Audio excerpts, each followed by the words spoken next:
State बोर्डच्या परीक्षेसाठी IMP question series मधला 11वा प्रश्न आपण बघतो आहोत। प्रश्न असा आहे, explain Ferry's perfectly black body.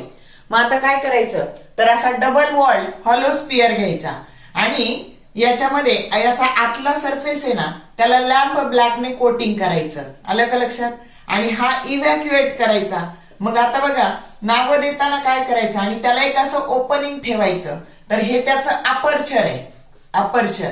त्याच्यानंतर याच्या बरोबर अपर्चरच्या अपोजिट असं कोनिकल प्रोजेक्शन घ्यायचं। ते असं नाही काढायचं, याच्यावर जर इन्सिडेंट लाईट आला तर तो तसाच मागे जातो आणि म्हणून हे कोनिकल प्रोजेक्शन घ्यायचं। अपर्चरच्या डायमेट्रिकली अपोजिट काय घ्यायचं, कोनिकल प्रोजेक्शन घ्यायचं आणि ह्या डबल वॉल्ड हॉलो स्पियरची inner surface it is coated with lamp black because lamp black बघा it is coated with lamp black and lamp black it acts as a perfectly black body। आता हे इव्हॅक्युएटेड आहे हे का तर इथं याच्यामध्ये एअर ठेवायची नाही की जेणेकरून त्याचा इथे परिणाम नाही झाला पाहिजे। म्हणजे हे डबल वॉल्ड हॉलो स्पियर आहे पण हे इव्हॅक्युएटेड आहे। आउटर सरफेस ही सिल्वर पॉलिश्ड आहे। आलं का लक्षात? सिल्वर पॉलिश्ड या पद्धतीने की जेणेकरून आलेली हीट आहे ना परत तशीच रिफ्लेक्ट व्हावी। हे काय आहे तुमचं कोनिकल प्रोजेक्शन, कोनिकल प्रोजेक्शन।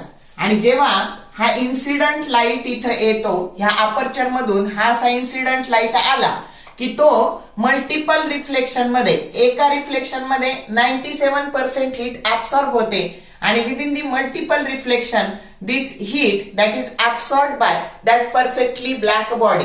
समजलं का? मग कसे कसे नाव द्यायचे तर आता बघा हा काय आहे तर हा डबल वॉल्ड हॉलो स्पियर आहे। तर अशा पद्धतीने आपल्याला Ferry's perfectly black body explain करता येते। समजलं का? Double walled hollow sphere. Short video आवडले लाईक करा, शेअर करा, कमेंट करा। For more useful tips and tricks keep watching wings of physics. Thank you very much.